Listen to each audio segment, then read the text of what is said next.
Power star Pawan Kalyan Harihara Veeramallu movie చూడడం జరిగింది. Movie నాకు మెయిన్ ప్లాట్ వచ్చేసి బీజిఎం బాగా నచ్చిందన్న. RRR తర్వాత కీరవాణి గారు ఓ రేంజ్ లో ఇచ్చారు. పవన్ సార్ కూడా అదే చెప్పారు. సినిమాని నెక్స్ట్ లెవెల్ కి తీసుకెళ్ళిందంటే బీజిఎం ప్రతి ఎలివేషన్ షాట్ కి గూస్ బంప్స్ ఇచ్చాడు. అండ్ యాక్షన్ సీక్వెన్సెస్ కానీ, ఫస్ట్ హాఫ్ లో కుంఫు ఫైట్ కానీ, పులితో సీన్ కానీ నెక్స్ట్ లెవెల్ కి వెళ్ళింది. ఇన్ని సంవత్సరాలు ఏదైతే power star Pawan Kalyan fans ఎదురు చూస్తున్నారో వాళ్ళందరికీ ఫుల్ మీల్స్ అని చెప్పొచ్చు. బట్ సెకండ్ హాఫ్ ఏమైందో కానీ ఏమో తెలియదు, కానీ సెకండ్ హాఫ్ మాత్రం కంప్లీట్ గా 90mm రాడ్ దింపాడన్న. అది చాలా డిసప్పాయింట్ చేసింది. ఫస్ట్ విఎఫ్ఎక్స్, అసలు విఎఫ్ఎక్స్ మన వాళ్ళకి తెలుస్తలేదా ఏమో తెలియదు, కానీ అసలు two worst VFX. And second half story కూడా, స్క్రీన్ ప్లే కూడా చాలా ఇర్రెలెవెంట్ గా వెళ్తూ ఉంటది, ఇల్లాజికల్ గా వెళ్తూ ఉంటది. అండ్ పవన్ కూడా డైరెక్షన్ చేసిన క్లైమాక్స్ కూడా అంత సాటిస్ఫాక్షన్ గా ఉండదు. అది కూడా అసలు కొన్ని చోట్ల ఏంటంటే పవన్ స్క్రీన్ ప్రజెన్స్ లేక ఏఐని యూజ్ చేసినట్టు అనిపించింది నాకైతే. ఇంకొకటి చెప్పాలంటే ఫస్ట్ హాఫ్ అంతా కృష్ణ డైరెక్షన్ చేసి సెకండ్ హాఫ్ జ్యోతి కృష్ణ డైరెక్షన్ చేసిన మనకు డిఫరెన్సెస్ అనేది మనకు ఖచ్చితంగా కనిపించింది. సెకండ్ హాఫ్ మాత్రం కృష్ణ డైరెక్షన్ చేస్తుందంటే సినిమా మాత్రం పవర్ స్టార్ పవన్ కళ్యాణ్ కాదు, ప్రతి ఒక్కరికి ఒక హిస్టారికల్ మూవీ చూసిన మన ఫీలింగ్ వచ్చేది. బట్ సెకండ్ హాఫ్ మాత్రం చాలా చాలా అంటే చాలా డిసప్పాయింట్ చేసింది. ఫస్ట్ హాఫ్ మాత్రం వరకు బ్లాక్ బస్టర్ అన్న, సెకండ్ హాఫ్ మాత్రం డిజాస్టర్. అది మాత్రం పక్క. Power star Pawan Kalyan Harihara Veeramallu movie చూడడం జరిగింది. మూవీ నాకు మెయిన్ ప్లాట్ వచ్చేసి బీజిఎం బాగా నచ్చిందన్న. RRR తర్వాత కీరవాణి గారు ఓ రేంజ్ లో ఇచ్చారు. పవన్ సార్ కూడా అదే చెప్పారు. సినిమాని నెక్స్ట్ లెవెల్ కి తీసుకెళ్ళిందంటే బీజిఎం ప్రతి ఎలివేషన్ షాట్ కి గూస్ బంప్స్ ఇచ్చాడు. అండ్ యాక్షన్ సీక్వెన్సెస్ కానీ, ఫస్ట్ హాఫ్ లో కుంఫు ఫైట్ కానీ, పులితో సీన్ కానీ నెక్స్ట్ లెవెల్ కి వెళ్ళింది. ఇన్ని సంవత్సరాలు ఏదైతే power star Pawan Kalyan fans ఎదురు చూస్తున్నారో వాళ్ళందరికీ ఫుల్ మీల్స్ అని చెప్పొచ్చు. బట్ సెకండ్ హాఫ్ ఏమైందో కానీ ఏమో తెలియదు, కానీ సెకండ్ హాఫ్ మాత్రం కంప్లీట్ గా 90mm రాడ్ దింపాడన్న. అది చాలా డిసప్పాయింట్ చేసింది. ఫస్ట్ విఎఫ్ఎక్స్, అసలు విఎఫ్ఎక్స్ మన వాళ్ళకి తెలుస్తలేదా ఏమో తెలియదు, కానీ అసలు two worst VFX. And second half story కూడా, స్క్రీన్ ప్లే కూడా చాలా ఇర్రెలెవెంట్ గా వెళ్తూ ఉంటది, ఇల్లాజికల్ గా వెళ్తూ ఉంటది. అండ్ పవన్ కూడా డైరెక్షన్ చేసిన క్లైమాక్స్ కూడా అంత సాటిస్ఫాక్షన్ గా ఉండదు. అది కూడా అసలు కొన్ని చోట్ల ఏంటంటే పవన్ స్క్రీన్ ప్రజెన్స్ లేక ఏఐని యూజ్ చేసినట్టు అనిపించింది నాకైతే. ఇంకొకటి చెప్పాలంటే ఫస్ట్ హాఫ్ అంతా కృష్ణ డైరెక్షన్ చేసి సెకండ్ హాఫ్ జ్యోతి కృష్ణ డైరెక్షన్ చేసిన మనకు డిఫరెన్సెస్ అనేది మనకు ఖచ్చితంగా కనిపించింది. సెకండ్ హాఫ్ మాత్రం కృష్ణ డైరెక్షన్ చేస్తుందంటే సినిమా మాత్రం పవర్ స్టార్ పవన్ కళ్యాణ్ కాదు, ప్రతి ఒక్కరికి ఒక హిస్టారికల్ మూవీ చూసిన మన ఫీలింగ్ వచ్చేది. బట్ సెకండ్ హాఫ్ మాత్రం చాలా చాలా అంటే చాలా డిసప్పాయింట్ చేసింది. ఫస్ట్ హాఫ్ మాత్రం వరకు బ్లాక్ బస్టర్ అన్న, సెకండ్ హాఫ్ మాత్రం డిజాస్టర్. అది మాత్రం పక్క. హరిహర వీరమల్లు సినిమా ఒక సనాతన ధర్మం గురించి, గతంలో హిందువులకు జరిగిన అన్యాయం గురించి, మొఘలులు చేసిన అకృత్యాల గురించి కళ్ళకు కట్టినట్టు చూపించారు. అంటే మేము చిన్నప్పుడు చదువుకున్నది మొఘలుల పాఠాలే. సో ఈ జనరేషన్ ఇప్పుడు మారుతున్నాయి, కానీ చిన్నప్పటి నుంచి అక్బర్ చెట్లు నాటించను, బాబర్ ఇలా చేసాను, ఈ చేశాను, ఇవన్నీ మాట్లాడుకున్నాం కదా. సో అంటే ఏంటి, ఇంత దుర్మార్గుల గురించి ఇలాంటి పాజిటివ్ చరిత్ర రాసిన దుర్మార్గులు ఎవరు? మన పాలకులే కదా.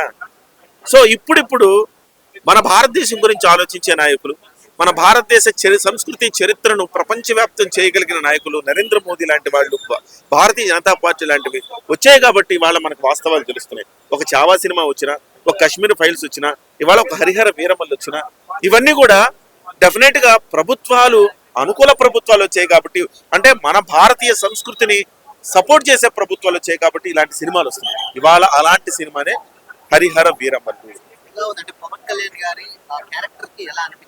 పవన్ కళ్యాణ్ గారు నిజ జీవితంలో ఎలా ఉంటారో ఈ సినిమాలో కూడా అదే క్యారెక్టర్ అయ్యింది. ప్రజలకు సేవ చేయాలి. మీరు ఆద్యంతో సినిమా చూడండి, ఆ పిల్లాడు అంటే పవన్ కళ్యాణ్ అనే ఒక క్యారెక్టర్ పుట్టినప్పటి నుంచి ఆ ఎలివేషన్ ఎట్లా ఉంటదంటే ఇతను జనసేనాని, జన సేవకుడు, జనం కోసం పుట్టాడు, జనం కోసం బతుకుతాడు. ఆయన నిజ జీవితంలో ఆయన క్యారెక్టర్ అదే కదా, అదే క్యారెక్టర్ ఎలివేషన్స్ వచ్చింది.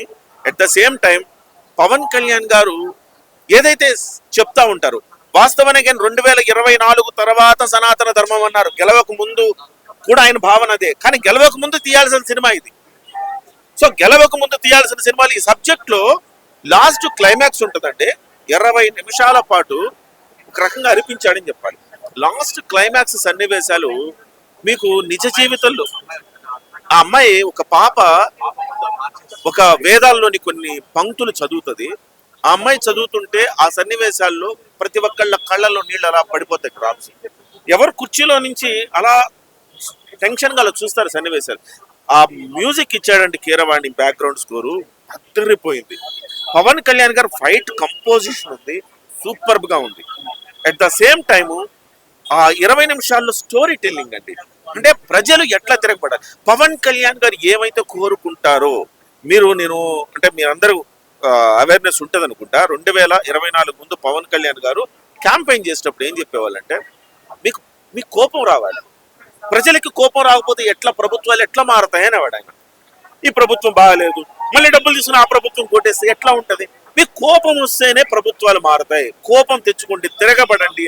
నేను ఒక్కడిని పోరాడితే కాదు, 2019లో ఓడిపోయినాకనే ఆయన బాధపడ్డా. అప్పుడప్పుడు 2-3 సార్లు అన్నారు ప్రజల్లో కోపం రాకపోతే ఎట్లా అని చెప్పేసి. ఆ కోపాన్ని ఇందులో చూపించారు. 2024లో కూడా ప్రజలకు అరాచక ప్రభుత్వం మీద తిరగబడి కోపంతో ప్రభుత్వాన్ని మార్చుకున్నారు. ఈ సినిమాలో క్లైమాక్స్ కూడా అదే. సో ఇది సినిమాని నిజానికి ఎలక్షన్ ముందు రిలీజ్ చేయాలి, ఇంకొంచెం పాజిటివ్ అయితేనే వాళ్ళు అనుకొని ఉంటారు. ఇది ఎలక్షన్ తర్వాత, కానీ ఇదే సినిమా ఇదే సీన్లు ఎలక్షన్ లో చూపించేశారు. Power star Pawan Kalyan Harihara Veeramallu movie చూడడం జరిగింది. మూవీ నాకు మెయిన్ ప్లాట్ వచ్చేసి బీజిఎం బాగా నచ్చిందన్న. RRR తర్వాత కీరవాణి గారు ఓ రేంజ్ లో ఇచ్చారు, పవన్ సార్ కూడా అదే చెప్పారు. సినిమాని నెక్స్ట్ లెవెల్ కి తీసుకెళ్ళిందంటే బీజిఎం ప్రతి ఎలివేషన్ షాట్ కి గూస్ బంప్స్ ఇచ్చాడు. అండ్ యాక్షన్ సీక్వెన్సెస్ కానీ, ఫస్ట్ హాఫ్ లో కుంఫు ఫైట్ కానీ, పులితో సీన్ కానీ నెక్స్ట్ లెవెల్ కి వెళ్ళింది. ఇన్ని సంవత్సరాలు ఏదైతే power star Pawan Kalyan fans ఎదురు చూస్తున్నారో వాళ్ళందరికీ ఫుల్ మీల్స్ అని చెప్పొచ్చు. బట్ సెకండ్ హాఫ్ ఏమైందో కానీ ఏమో తెలియదు, కానీ సెకండ్ హాఫ్ మాత్రం కంప్లీట్ గా 90mm రాడ్ దింపాడన్న. అది చాలా డిసప్పాయింట్ చేసింది. ఫస్ట్ విఎఫ్ఎక్స్, అసలు విఎఫ్ఎక్స్ మన వాళ్ళకి తెలుస్తలేదా ఏమో తెలియదు, కానీ అసలు worst VFX. And second half story కూడా, స్క్రీన్ ప్లే కూడా చాలా ఇర్రెలవెంట్ గా వెళ్తూ ఉంటుంది, ఇల్లాజికల్ గా వెళ్తూ ఉంటుంది. అండ్ పవన్ కూడా డైరెక్షన్ చేసిన క్లైమాక్స్ కూడా అంత సాటిస్ఫాక్షన్ గా ఉండదు. అది కూడా అసలు కొన్ని చోట్ల ఏంటంటే పవన్ స్క్రీన్ ప్రజెన్స్ లేక ఏఐని యూజ్ చేసినట్టు అనిపించింది నాకైతే. ఇంకొకటి చెప్పాలంటే ఫస్ట్ హాఫ్ అంతా కృష్ణ డైరెక్షన్ చేసి సెకండ్ హాఫ్ జ్యోతి కృష్ణ డైరెక్షన్ చేసిన మనకు డిఫరెన్సెస్ అనేది మనకు ఖచ్చితంగా కనిపించింది. సెకండ్ హాఫ్ మాత్రం కృష్ణ డైరెక్షన్ చేస్తుందంటే సినిమా మాత్రం పవర్ స్టార్ పవన్ కళ్యాణ్ కాదు, ప్రతి ఒక్కరికి ఒక హిస్టారికల్ మూవీ చూసిన మన ఫీలింగ్ వచ్చేది. బట్ సెకండ్ హాఫ్ మాత్రం చాలా చాలా అంటే చాలా డిసప్పాయింట్ చేసింది. ఫస్ట్ హాఫ్ మాత్రం వరకు బ్లాక్ బస్టర్ అన్న, సెకండ్ హాఫ్ మాత్రం డిజాస్టర్. అది మాత్రం పక్క. Power star Pawan Kalyan Harihara Veeramallu movie చూడడం జరిగింది. మూవీ నాకు మెయిన్ ప్లాట్ వచ్చేసి బీజిఎం బాగా నచ్చిందన్న. RRR తర్వాత కీరవాణి గారు ఓ రేంజ్ లో ఇచ్చారు, పవన్ సార్ కూడా అదే చెప్పారు. సినిమాని నెక్స్ట్ లెవెల్ కి తీసుకెళ్ళిందంటే బీజిఎం ప్రతి ఎలివేషన్ షాట్ కి గూస్ బంప్స్ ఇచ్చాడు. అండ్ యాక్షన్ సీక్వెన్సెస్ కానీ, ఫస్ట్ హాఫ్ లో కుంఫు ఫైట్ కానీ, పులితో సీన్ కానీ నెక్స్ట్ లెవెల్ కి వెళ్ళింది. ఇన్ని సంవత్సరాలు ఏదైతే power star Pawan Kalyan fans ఎదురు చూస్తున్నారో వాళ్ళందరికీ ఫుల్ మీల్స్ అని చెప్పొచ్చు. బట్ సెకండ్ హాఫ్ ఏమైందో కానీ ఏమో తెలియదు, కానీ సెకండ్ హాఫ్ మాత్రం కంప్లీట్ గా 90mm రాడ్ దింపాడన్న. అది చాలా డిసప్పాయింట్ చేసింది. ఫస్ట్ విఎఫ్ఎక్స్, అసలు విఎఫ్ఎక్స్ మన వాళ్ళకి తెలుస్తలేదా ఏమో తెలియదు, కానీ అసలు worst VFX. And second half story కూడా, స్క్రీన్ ప్లే కూడా చాలా ఇర్రెలవెంట్ గా వెళ్తూ ఉంటుంది, ఇల్లాజికల్ గా వెళ్తూ ఉంటుంది. అండ్ పవన్ కూడా డైరెక్షన్ చేసిన క్లైమాక్స్ కూడా అంత సాటిస్ఫాక్షన్ గా ఉండదు. అది కూడా అసలు కొన్ని చోట్ల ఏంటంటే ఆ, పవన్ స్క్రీన్ ప్రజెన్స్ లేక ఏఐని యూజ్ చేసినట్టు అనిపించింది నాకైతే. ఇంకొకటి చెప్పాలంటే ఫస్ట్ హాఫ్ అంతా కృష్ణ డైరెక్షన్ చేసి సెకండ్ హాఫ్ జ్యోతి కృష్ణ డైరెక్షన్ చేసిన మనకు డిఫరెన్సెస్ అనేది మనకు ఖచ్చితంగా కనిపించింది. సెకండ్ హాఫ్ మాత్రం కృష్ణ డైరెక్షన్ చేస్తుందంటే సినిమా మాత్రం పవర్ స్టార్ పవన్ కళ్యాణ్ కాదు, ప్రతి ఒక్కరికి ఒక హిస్టారికల్ మూవీ చూసిన మన ఫీలింగ్ వచ్చేది. బట్ సెకండ్ హాఫ్ మాత్రం చాలా చాలా అంటే చాలా డిసప్పాయింట్ చేసింది. ఫస్ట్ హాఫ్ మాత్రం వరకు బ్లాక్ బస్టర్ అన్న, సెకండ్ హాఫ్ మాత్రం డిజాస్టర్, అది మాత్రం పక్కా.